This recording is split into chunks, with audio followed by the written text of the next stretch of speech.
Hey everybody, how you doing? Uncle Vinny here. You know what's coming up? That's right, Health Chat.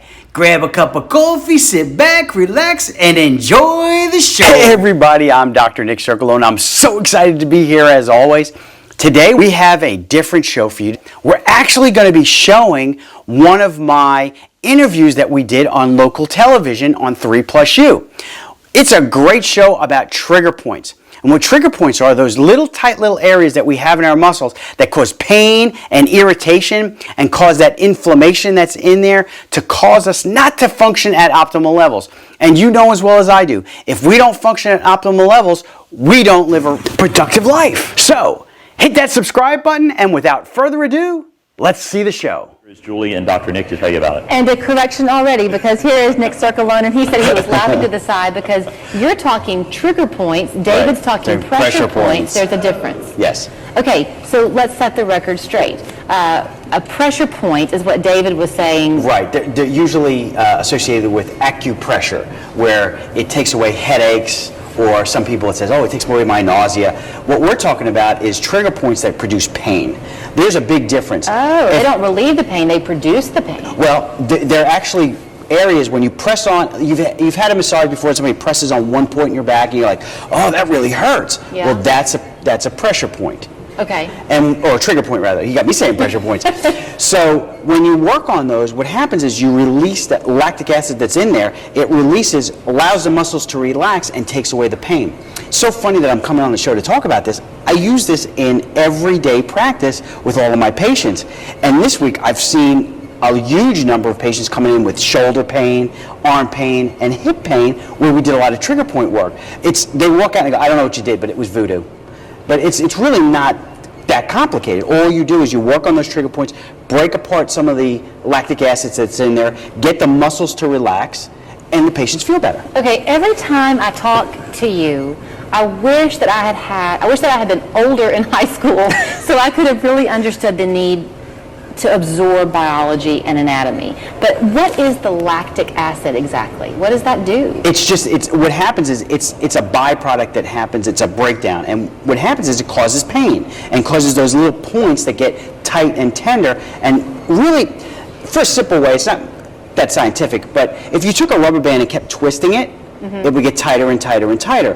Well, these trigger points cause the muscles to get a little tighter and cause pain, and it'll refer pain. See, that's the thing about a trigger point. It'll refer pain to different areas of the body. You may have a trigger point on your back. Okay, like you showed me the other day here, right? Yeah, well, there's actually one right here that will cause pain into the hand and giving you symptoms of carpal tunnel. And what happens is when we release this, the pain and tingling goes away. You can literally have numbness and tingling caused by this trigger point. Okay, so let's stay with this one for a second. Sure. So let's say that you have a tight trigger point. Is that a fair way to phrase it? Okay, that rubber Tight band or is tender. Tight or tender trigger point. Okay, so you're at work and you're on your computer and you feel like you may have carpal tunnel. Not to disparage anybody, but maybe you don't, and then you're missing the true solution for your problem. Is that right? Exactly. Sometimes what will happen is when we're in this position, our muscles are working overtime, and what will happen is you get a repetitive strain injury rather than a carpal tunnel. And so we've seen over the years with ergonomics in offices, they've changed things where your hands are positioned differently, you're standing differently to avoid that repetitive strain type injury. In industry, we see it a lot where somebody's constantly using their hands all the time. But trigger point therapy really gets rid of it and gets rid of it quickly. Okay, I know you said there are too many trigger points to name them all. Do you tend to see common reasons why people have problems with their trigger points? Usually it's an overuse. I see a lot with people that are working out and lifting weights. They'll have shoulder trigger points, and because those muscles, they're not working in synergy, so others are working a little harder, and they'll start to develop trigger points in those areas. Okay, if somebody says, okay, I'd like to give it a try, but how long do you give it? I guess you can kind of get in there and you can tell just by touching somebody if that is in fact the problem? That's an excellent question. I had a gentleman who did a repetitive strain. He was working on computers, actually vacuuming computers and cleaning them up, and this motion all day long. Well, he comes into my office and said, Doc, I don't want to go anywhere else. I know you took care of me before. My back was bothering me. Can you fix this? My elbow's killing me. Can you fix this? So we went through some exam, and I said, okay, we're going to do this, this, and this. So we did some trigger point work, we did some ultrasound, some E-stim, I did some manipulation of the wrist. Pain went away in 2 visits.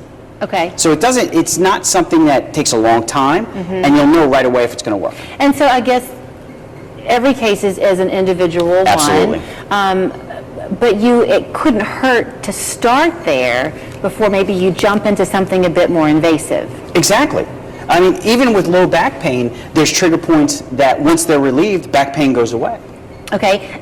We use this word a lot, but does stress cause it? Or is it typically an injury? No, stress will add to it as well. If there's an area that's weakened, yes, stress will produce those trigger points as well. So if let's say you've had a car wreck, and you had some kind of whiplash or something from that, but it doesn't really get addressed correctly, or you still are tense, that could become a trigger point issue? It'll develop later. Not only do you have that whiplash injury that has to be addressed, those ligaments, the tendons, the muscles, the nerves, but when you work on those muscles, you have to work on different areas of those muscles, whether it be in the neck, whether it be in the shoulder, whether it be in the chest, sometimes into the bicep.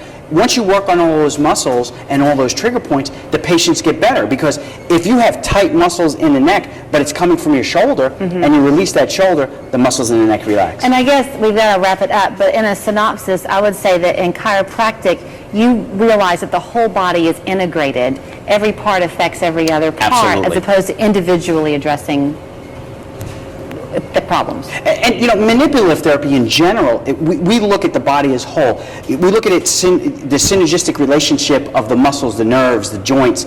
So what we need to do is find out what's causing the problem, address that, and then Hey everybody, I hope you enjoyed the show about dry needling. It was a lot of fun. Julie is always a blast to hang out with and talk. So subscribe to us below, and don't forget, have a great week. We love you, and God bless.